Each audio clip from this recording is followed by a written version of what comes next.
Hi friends, I am back with another blush video. If you're new here, hi, my name is Salima and I'm obsessed with blushes. In today's video, I will share all the natural looking blushes that are perfect for those of us with medium to tan complexions. To keep this video simple, I have categorized these blushes into four color categories so you can cherry pick your favorites. We will swatch and review all these gorgeous shades. So grab yourself a snack or your favorite drink, get comfy, and let's dive right in. The first color category is beige blushes. On my medium tan complexion, these are the blushes that have pale brown or taupe undertones, but they are not too pinky or rosy. Let's start with an old favorite of mine. This is the MAC Sheer Tone blush in the shade Gingerly. MAC sheer tones are my favorite blush formulas out of all that MAC offers. Gingerly is a neutral brown shade with a soft matte finish. It adds a natural looking, healthy flush to my tan skin. If you have a lighter skin tone, this can look more peachy on you than someone with a darker complexion. It is a pigmented blush, but it blends easily. I get a good 8-hour wear out of this blush before it starts to fade slightly. Highly recommend to check it out if you haven't already. Next, I have the Revlon powder blush in the shade Naughty Nude. It is a warm beige blush with gold shimmer in it. On my skin tone, it looks very subtle. It almost blends with my skin tone but adds a lot of glow. So I can use this as a blush topper or a highlighter, but not exactly as my blush. If you're lighter than I am, this can be a nude blush for you. In all honesty, this doesn't have the best formula. It's powdery with a lot of kickback, so be sure to tap the excess product off your brush before applying it to your cheeks.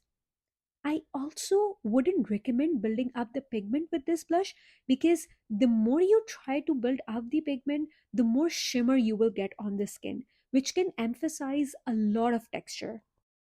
Another beige blush with a glowy finish is the MAC Mineralize blush in the shade Warm Soul. On my skin tone, it's a peachy beige with gold shimmer.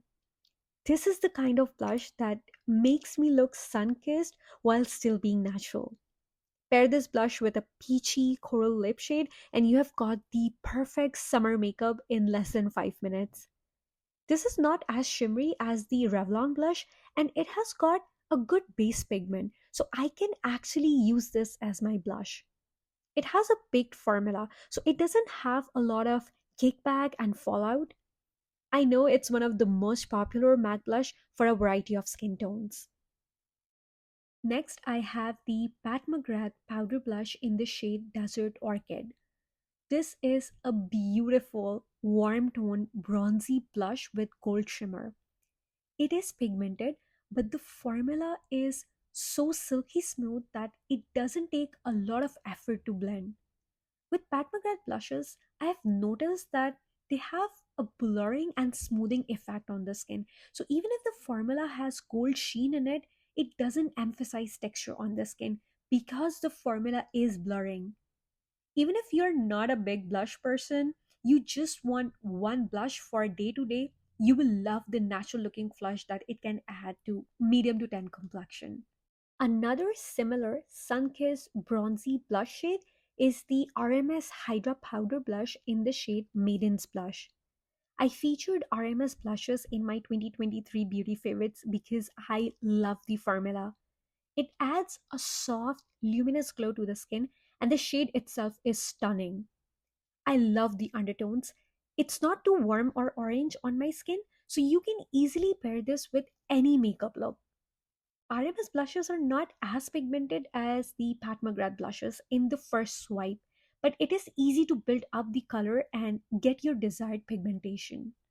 Last in this category is the Gucci Luminous Matte Blush in the shade Rosy Beige. The name of this blush describes it perfectly. It is a rosy blush that is toned down by the beige in it. The shade is unique and I don't have anything like this in my collection. It's rosy but not too bright. It has a neutral undertone, so it creates a soft, muted effect that enhances my complexion without overpowering it. I love this for every day, but I can also build up the pigment for a pop of color and it will still maintain its natural appearance. The formula on this is nice and creamy, so it doesn't look or feel powdery and stays well throughout the day. I love it. Alright, the next color category is pale peach blushes. These blushes have a warm, slightly orangey undertones with subtle hints of apricot or coral, and they make my complexion look so fresh and alive. First in this category is the Physicians Formula Butter Blush in the shade Vintage Rouge. If you're already a fan of their cult favorite butter bronzer, you will love this blush too. It has the same silky smooth formula that everyone loves.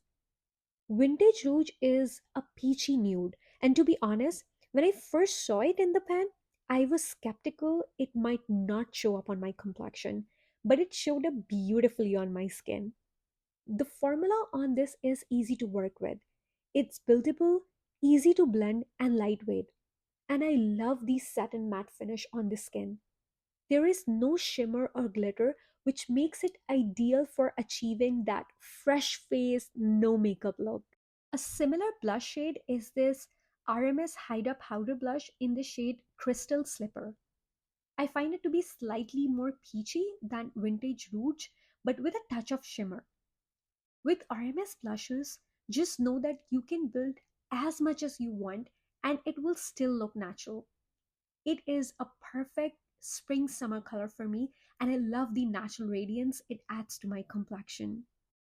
If you're looking for more peachy blushes with coral undertone, I love MAC Melba.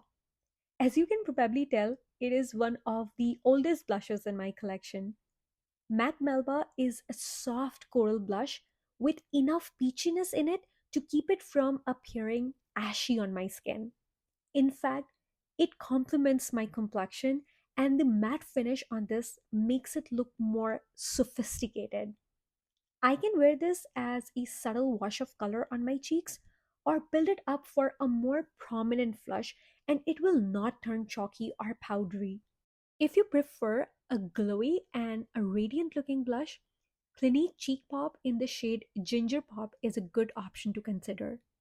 This is a cream powder hybrid, so it applies like a powder and it wears like a cream blush. The formula is hard pressed, so there is barely any kickback. Ginger Pop is a peachy pink shade, so the peach in it adds a touch of warmth, while the pink in it adds a subtle pop of color. So it looks so flattering and stunning. Even though it's a hard press formula, it is very pigmented, and I have no problem getting it on my brush. A sheer version of a peachy pink blush that is perfect for everyday is the Laura Mercier blush in the shade Chai. I reach for this shade when I want a soft, understated look, but still leaves me looking fresh and polished. In all honesty, the formula on this blush is not groundbreaking. It doesn't have the unique texture or finish of some other brands like RMS, Pat McGrath, or Clinique Cheek Pop. Instead, it's your typical powder blush formula that you might find at the drugstore. But the color of this blush is what truly drew me in, and I love it. If you have a deeper skin tone, this might not show up on you, so I would recommend swatching it in store. Last in this category is the Pat McGrath blush in the shade Flirtatious. It is a rosy peach with subtle warm undertones and a semi matte finish. If you have warm undertones like me, this blush will look more peachy on you, but if you have cooler or neutral undertones, it effortlessly transforms into a soft rosy pink that still looks natural and fresh. This formula hardly needs any blending. It melts right into your skin and provides a blurring effect. I highly recommend you to check out this formula. Our next color category is natural pink blushes. These are the blushes that will mimic soft, rosy flush on medium to 10 complexion, but none of these are too bright or neon. I will start with my favorite in this category. It's the Nars Powder Blush in the shade Deep Throat. This is a beautiful, warm toned pink blush that is perfect for spring and summer. The pink in this blush diffuses so well with my skin tone that it doesn't look too bold or candy like. I actually prefer this over the Nars Orgasm blush because the shimmer in Nars Orgasm is quite prominent, while the sheen in Deep Throat is subtle and sophisticated. That's why I reach for this more often. Next, I have the Catrice Airbrush Matte Blush in the shade Spice Space. This is a muted pink blush with brown undertones. I love the formula on this blush. There is no cakeback or powderiness.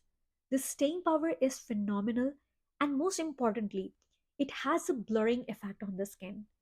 It's a $6 blush, but it performs like a high end blush. Another great blush in this category is the Essence Powder Blush in the shade Befitting. It's a lovely peachy pink with a satin finish, neither too matte nor too glowy. It's super affordable and perfect for beginners. It goes on sheer at first, but it is easy to build up to your desired level of pigmentation. I highly recommend this blush to anyone looking for a natural finish. Last in this category is the Milani Baked Blush in the shade Petal Primavera. It's a rosy pink with neutral undertone, so it will complement a lot of skin tones and a lot of different makeup looks. I will insert a clip of this blush compared to the Nars Deep Throat and Essence Befitting so you can see the difference in the undertones. I love the radiance it adds to my skin. It has a satin finish on the skin, so it adds a slight sheen without being shimmery. This is a very pigmented formula, so make sure to use a light hand with this. The last color category that we will talk about in this video is muted mauve. These blushes are a desaturated version of mauve, leaning away from being overly rosy or too cool toned. My favorite in this category is the MAC Sheer Tone blush in the shade Blush Baby. It is defined as a beige pink, but on my skin it looks pinky mauve with brown undertones. I like how this blush adds a lot of definition to my face without using a bronzer or a contour. If you tend to stay away from mauve blushes, try this one and I'm sure you will love it because it has a lot of pink and brown to tone down the mauve and make it look natural. Next, I have the Flower Beauty Powder Blush in the shade Sweet Pea. This is a cool tone pinky mauve blush that I was so scared to try because I usually don't reach for cool tone blushes. But it adds a subtle pop of color that contrasts beautifully with the warmth of my skin tone. It's slightly powdery without being messy in the pan and lasts about 7 to 8 hours on my skin. Another great find from the drugstore. Last in this category is the Clinique Cheek Pop in the shade Heather Pop. It's a lovely nude mauve with a subtle sheen. While it seems to have cool undertones in the pan, on my skin it leans more neutral, which I adore. The formula is incredibly smooth, and though it goes on a bit sheer, it's easy to build up and blend out. In short, it's a fantastic product. That wraps up today's video. If you enjoyed this content, don't forget to hit the subscribe button and give this video a thumbs up. I would love to hear what other videos you would be interested in seeing, so leave your suggestions in the comments. I will see you in my next one. Bye.